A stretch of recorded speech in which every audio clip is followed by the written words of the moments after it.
You can easily go through the whole of Baldur's Gate 3 without crafting a single potion, refining any materials, or even opening or looking at the entire system. But if you just take a little bit of time to learn how alchemy works, you can make some really interesting things, like health potions, weapon coatings, potions of animal speaking, potions that increase your spell slots, elixirs that increase your stats for certain roll checks, and even speed potions that let you take an extra action per turn.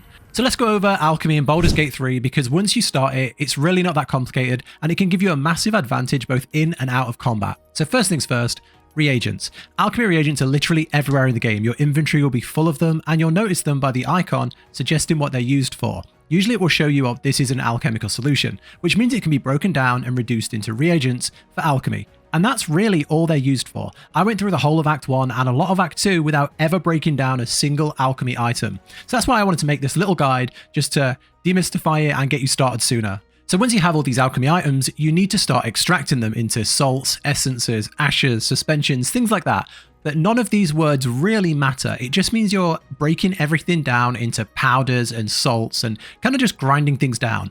And different things need different reagents. So you can go through these manually and break them all down, or you can just press this big button, click extract all ingredients, and then you have all your items for crafting. I don't think things can go into different things, so don't worry about just, using them for breaking them down into different things. I think each item has its place. So only certain things can be broken down into salts, only certain things broken down into ashes. So yeah, just press this button and you'll literally remove everything from your inventory and break them down into their core parts.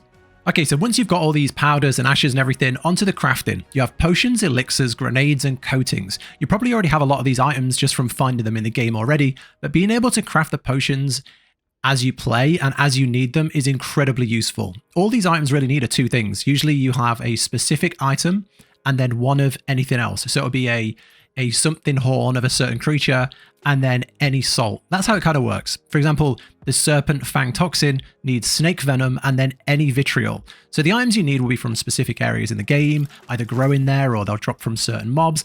And then the other item can just be anything you've extracted.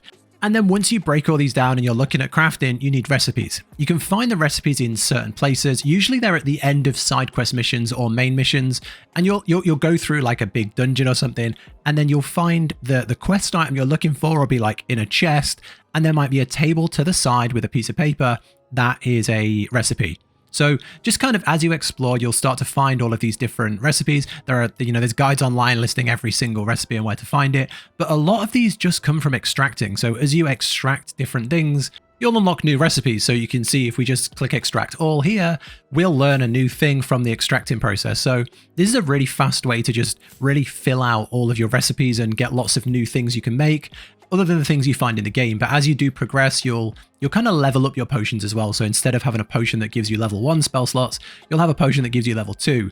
Your potions will go from being very weak to healing a large amount of health. So you're going to the superior potions and stuff. So yeah, just as you play the game, you'll start to unlock different things. And that's it really. That's alchemy in a nutshell. It's as simple as that. You find different items that are the bases for different alchemy recipes, and then you find the backing for those recipes, such as the ashes and things that you extract. You find the recipes out in the wild and you extract things for new recipes, and you just craft as you go, and that's it. So let's also talk about some of the best alchemy crafts that I've found so far in the game.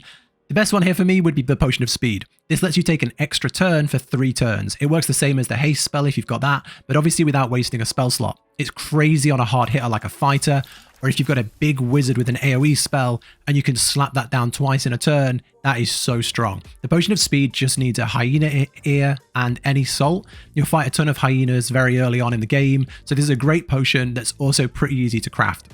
Next up, the Elixir of Bloodlust. This is an elixir that lasts until your next long rest. I personally think the elixirs are much more useful than potions because, if you can go a long while between a rest, that's a huge buff you're giving your characters. This one gives you a super powerful effect of Bloodlust. When you have this, you regain health whenever you kill an enemy, and you gain an extra action upon defeating an enemy. So this works really well on physical fighters like rogues who can already get quite a few turns already, fighters, rangers, anyone that can pump out big damage and can take down enemies. You can then keep that rolling onto new enemies. So yeah, for these you just need Warg Fangs, and you can get them pretty early in the game as well. Okay, number 3 I would say would be the Elixir of Universal Resistance. This is busted. This is 50% resistance to all damage sources for 10 turns. It's just wacky. For those elixirs you need Divine Bone Shards, which I believe come from the monastery in Act 2, And yeah, they're probably harder to come by because they're in a specific place, but 50% resistance to all resistances makes anything environmental just a bit of a meme. This is a huge potion. And then lastly, some of my favorites are just the utility potions. They're just really useful in certain scenarios. If you're missing a spell or an ability, or if you're missing a character that would fill a certain role, a potion can replace that.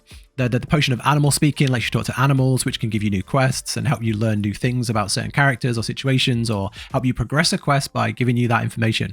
The Featherfall potion is really good for, falling down to secret areas or finding shortcuts. There's also like a vaulting potion for jump speed. The potion of mind reading is useful for certain dialogues to learn more about a situation. Before deciding how to react, you could take the mind read potion and see someone's lying and then be able to skip a certain part of a quest. Really useful. Yeah, and then obviously there's health potions and all these other coatings and things like that can just make the game a lot better. I think alchemy would be really useful if you're on like the harder difficulty. You probably don't even need it less than that. But either way, it's nice to do more damage. It's nice to take more actions. It's nice to be stronger. So yeah, that is still worth doing, still fun.